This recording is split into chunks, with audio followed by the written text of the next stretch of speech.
Une maison abandonnée, une lettre désespérée et un corps retrouvé dans des circonstances inexpliquées. Ce que je vais vous raconter aujourd'hui n'est pas une simple légende urbaine, mais c'est une histoire réelle.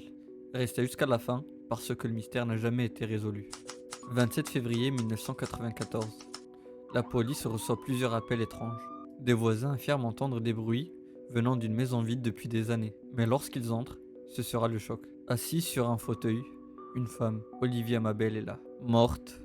Mais ce n'est pas ce qui a glacé le sang des policiers. Devant elle, un hôtel, des photos d'enfants, des jouets, des bougies et une poupée. Une poupée qui ressemble étrangement à son fils, Hayden, mort plusieurs années plus tôt dans un accident tragique.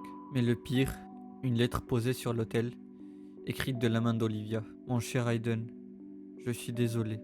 Je t'aime plus que tout. Reviens à moi. Reviens à moi?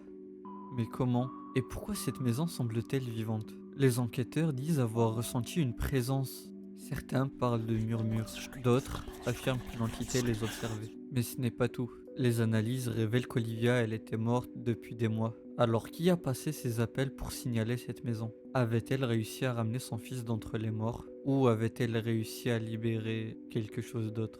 Une chose est sûre, personne n'a habité cette maison depuis ces événements. Les rares personnes qui s'en approchent disent entendre des rires d'enfants ou des pleurs venant de l'intérieur. Alors qu'en pensez-vous? Était-ce une mère brisée cherchant à ramener son fils ou un portail vers quelque chose que l'humanité ne devrait jamais toucher?